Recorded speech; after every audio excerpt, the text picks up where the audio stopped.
Di episode kali ini merupakan episode terakhir dari bagian seri menyambut Paskah atau bagian keempat. Kita belajar di 3 bagian sebelumnya tentang 3 macam atau 3 kelompok grup dari teori atonement atau penebusan dosa. Yang pertama adalah ransom theory dan Christus Victor. Kemudian kita belajar penal substitution dan satisfaction theory. Dan bagian ketiga kita belajar moral influence dan example theory. Nah, kali ini kita akan belajar suatu yang teori alternatif yang menurut saya sangat menarik karena memberikan different view, pandangan yang berbeda dari ketiga yang telah kita pelajari di 3 minggu kemarin. Nah, kalau kita pelajari di 3 seri yang kemarin, kita belajar itu semuanya kita perhatikan akan menjangkarkan teori ini terhadap peristiwa Paskah atau peristiwa penyaliban dan kebangkitan Kristus. Misalnya kita ambil contoh ini kelompok dari teori ransom teori dan Christus Victor itu menjangkarkan teori mereka kepada kebangkitan Kristus. Ya, Yesus mati di kayu salib, bangkit mengalahkan maut, itu adalah jangkar teori mereka Christus Victor. Nah, penal substitution dan satisfaction teori menjangkarkan teori mereka kepada peristiwa penyaliban, pengganti hukuman dosa, penal substitution ya. Karena peristiwa penyaliban atau kematian Kristus menjadi bagian atau jadi jangkar utama dari teori ini. Demikian juga moral influence dan example teori menjangkarkan teori mereka kepada peristiwa kematian Kristus. Nah, teori keempat ini merupakan teori yang berasal dari kelompok atau Ordo Fransiskan yang telah kita pelajari juga di beberapa episode sebelumnya, yaitu Don Scotus dan Bonaventura. Mereka ini adalah sebagai bisa doktor teologinya kelompok dari Fransiskan ini, dan mereka mengatakan bahwa yang terjadi adalah Kristus datang bukan cuma menebus tapi merangkul ciptaannya. Jadi dia bukan peristiwa yang tidak dirancang Tuhan, tapi setelah dirancang sejak awal dari kisah penciptaan. Dan inilah teori yang digulirkan oleh Fransiskan.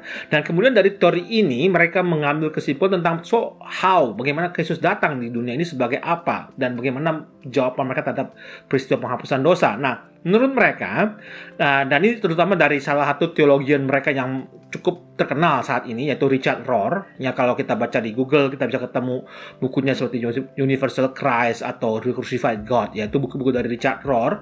Dia mengatakan sebenarnya bahwa Kristus datang mati bukan untuk menebus mereka, tapi Yesus memang datang tanpa perlu adanya dosa. Jadi yang dimaksud ini adalah begini. Kalau seandainya manusia tidak jatuh dalam dosa, Kristus pun tetap datang.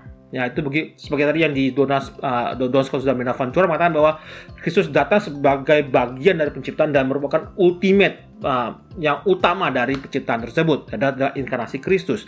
Nah, jadi menurut si Richard Rohr, tanpa dosa pun karena Yesus datang, maka Yesus datang itu sebenarnya menyerangkul umatnya yang sudah terkontaminasi oleh dosa atau yang salah atau yang jatuh dalam dosa dirangkul kembali dengan kehadiran Kristus. Dengan kata lain, Richard Rohr mengatakan begini. Kalau Tuhan tidak mencari-cari caranya untuk menghukum manusia. Waktu hukum jatuh dalam dosa, Tuhan tidak mencari untuk menghukum manusia. Nah, kita pelajari dari penal substitution misalnya. Tuhan marah, Tuhan mau justice, dia mau menghukum. Menurut di kelompok Fransiskan ini tidak. Tuhan tidak mencari manusia untuk dihukum.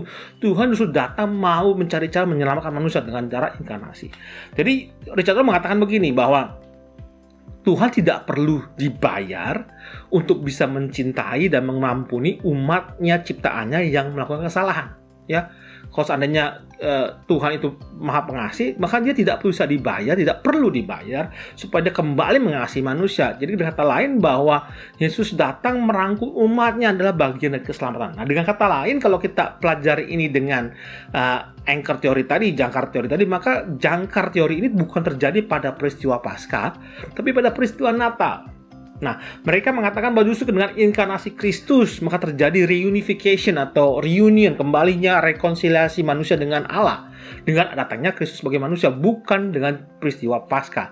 Dengan kata lain, kalau seandainya Kristus mati tua atau mati karena sakit atau mati karena apalah, bukan karena disalib, doesn't matter, nggak masalah. Sebab menurut mereka peristiwa itu terjadi karena adanya inkarnasi. Jadi mereka mengutamakan teori pada peristiwa Natal.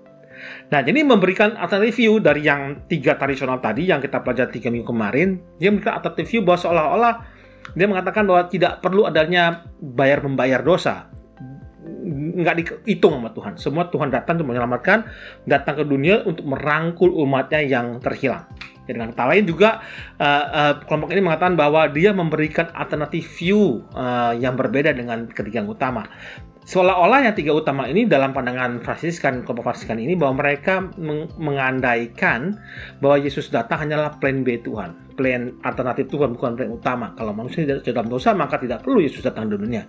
Sedangkan menurut mereka tidak, Yesus pun akan datang dalam dunia kalaupun tidak ada dosa. Yang kedua adalah mereka memberikan alternatif tentang suatu teori yang tidak kejam atau tidak melakukan haus darah ya.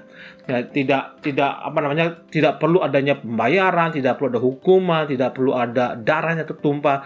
Mereka memberikan alternatif view dari masalah-masalah yang sifatnya lebih ke arah yang lebih damai ya, lebih peaceful alternative view. Jadi nggak perlu lagi ada violence ya, mesti dicambuk, mesti segala macam. Kita membahas itu sering kali dalam Paskah, membahas 49 cambukan segala macam. Itu nggak perlu menurut Fransiskan, karena peristiwa itu terjadi karena dosa memang, tapi seandainya tidak ada dosa pun Yesus bisa datang dan tidak ada lagi pengharusan hukuman atau pengharusan violence terhadap Kristus.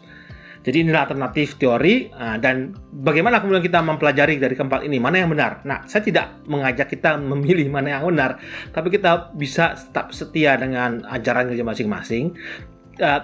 Dengan cara kami memberikan video ini hanya memberikan bagaimana sih sebenarnya pandangan gereja-gereja lain atau orang Kristen secara umum di dunia punya pandangan tentang peristiwa atonement. Jadi tidak cuma satu teori saja yang kita tahu dari gereja kita misalnya.